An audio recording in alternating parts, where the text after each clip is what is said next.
Lauren LaRosa. So I've been here for a little bit. I've been here for a minute. Move out the way. Made it. This is the Rumor Report. I think a lot of people will recognize the voice and the name. On the Breakfast Club. Lauren came in hot. You know, Didn't she, I right? came in telling the truth. Now, Meek has some issues, guys, and he's asking what should he do. So he says that business people are treating him like he's mentally slow, and that's one of his biggest challenges. Sometimes he just wants to show people how he really makes people pay for trying him. He says that these business people are playing a lot of mental games with him, and the games that he says, but the games we play are too extreme for them. So what should I do? And then in another post, he posted about real killers and robbers, saying that they know that they would die if they touched them, but he's letting business people take what's mine. He says, I don't know, man. I don't really know how to handle this one, but I'm off the net. Yeah, he shouldn't have put that on the net. Like, I understand the frustration, I understand the anger, but that's a conversation you have amongst your circle. You know what I mean? In the group chat. Because he also said that he's going to put, you know, at some point, one day, something's going to happen. He's going to put his life at risk to make a big statement so that this doesn't continue to rap music. They're stealing all the money, and they got lawyers on their side. Well, you got to get the right lawyers on your side. Social media. And Meek needs to get off of social media because he's frustrated. And what's going to wind up happening, if something does happen, they're going to try to use that against him. He needs to get off social media. We've all been through it sometimes where social media pushed us too far, but he needs to understand that social media is not real. And he has to get, like Charlamagne said, a great team, whether it's a great team of managers, accountants, attorneys, and let him fight that fight for him. He's been trying to figure this out for a while, though. That's what I'm saying. He's been trying to figure this out for a while. You got to have the right people around you. You got to get the right management, the right lawyers. And, by the way, he wouldn't be the first artist to put hands on an executive. Okay, we've heard. But back in y'all day, that was like. First of all, what you mean back in y'all day? Okay, all right. I don't like how you said that. And the generation that don't pee outside. No, she's right. You used to roll up in the labels, throw things out the windows, wait outside the radio stations, and all that. Things would get broke. Chairs would get thrown. She's right. Yeah. But nobody really went to jail, though. It wasn't that thing. Now, people are going to go to jail for a long time. Like, you think of all the incidents that happened, whether it was Diddy or the stories we heard with everybody else, DMX or whatever it was. Nobody went to jail. Well, that's because they'll also cut a check. Now people are going to jail. Well, also because it was brothers doing that to other brothers. Do that to one of these white folks to see what happened. We don't never try to white folks. We know this.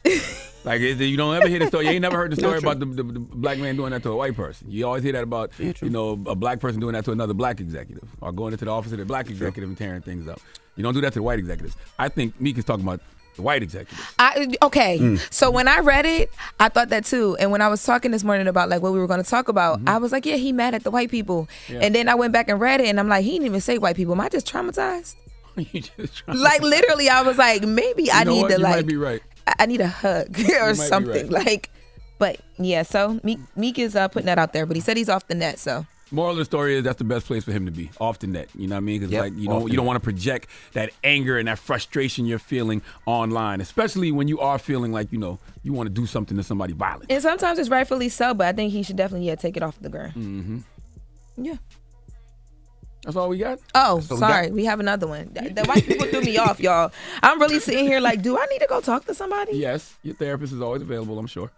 I got to get a good one because I stopped that a while ago. So now we want some more white people. So the Tagoe family, am I saying her last name right? The family with Michael Orr. All I thought was trucks just now when you said that. That's their name? Yeah, when you said Tagoe, I was thinking the same thing. How do you say their last names? I don't know. Okay, well, the family from the blind side. The family from the blind side. So there's an update. So now, their lawyers are speaking out and saying that they are going to release Michael Orr from the 19-year conservatorship. Basically, what they're saying is at this point there's no need for the conservatorship anymore. They still love him. We already made the money. They only did this. They're also saying though that they didn't make that much money. That they made more money selling their business. I think they quoted at like $200 million that the father made. For selling like one of his businesses or something like that. Like they're making it seem like they don't need the money. They've always made sure that he was straight. And now that, he's 37 and asking for full accounting assets, they just want to make sure that whatever he's requesting that they're going to do right by him and release him and all that good stuff. But they've made all their money. I don't know how much they made, but clearly they made a lot of money off that. Yeah, we were talking about this yesterday. They said 14,000. They said each family member made 14,000 allegedly off of the movie. They said they really didn't make any money off of the movie. And as far as I guess signing off on the brother, they said they would. Yeah, and they said that they originally did it because they were trying to make sure, because at the age that he was at, they couldn't adopt him. It had to be a conservatorship so that they could make sure that he got into a good school and all that stuff. I don't know, y'all. Again, I feel like I'm a little traumatized. So my opinion on their intentions here. Talk, Lauren. So from one perspective is my mom used to do foster care, right? So I'm always here for kids. I don't care what color, finding a good family, having that stability and that support. But on the other hand of it, to me, this just screams like they took advantage of him. Did what they wanted to do.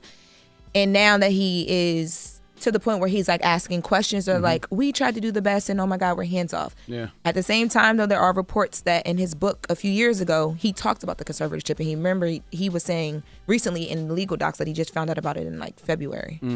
So I really don't know here.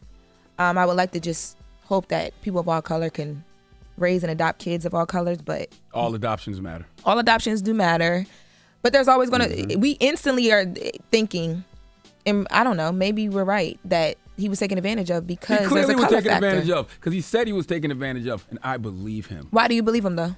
Why wouldn't I Why do you believe that believe him? brother? No. Tell me why I wouldn't believe that brother. Give me a if this reason was why I wouldn't Yes, believe that Charlamagne, brother. if this And was I a- watched that movie, and I always thought it was some shady business going on, okay? I always felt like Really? they adopted I watched that it man. and cried. I feel like they adopted that man, and that man was there to bang out the wife. That's what I feel like, okay? I always felt like it was some shady business going on with that whole See, you situation. bringing up trauma from your past or something because I'm just what? letting you know. I always felt like it was shady business going on, so I believe that brother. If this was a black family that had adopted him, the same story, blah, blah, blah, would you believe that he was taken advantage I of? don't know what race got to do with this. Race has a lot to do with this. I don't know what race has to do with Race this. Race has a lot. Yeah. The only reason why I think he was taken advantage of, it's sad to say, is because it's a white family. I agree with you, Lauren. Oh, you just didn't want to say it. It's okay. It's all right. I agree with you, Lauren. See, When I say Envy- it, all they say Envy- is there goes Charlamagne being racist again, and I'm there not. goes Charlamagne First being of all, a race you're baiter black. again. You can't be racist. I agree with you on that too, Lauren. I'm gonna But say I that need as you well. to say Oh, that. my But God. I I'm gonna say agree that with as well you. too. And if y'all come for me, at me. That's right, Lauren. Goodness gracious. All right. Well, that is your rumor report. Y'all look crazy. Charlamagne, who you giving that donkey to? 4 after the hour, okay? We need a Carter to come to the front of the congregation. His name is Justin C. Carter. We'd like to have a word with him, please. All right. We'll get to that next. It's the Breakfast Club. Good morning. Wake that ass up.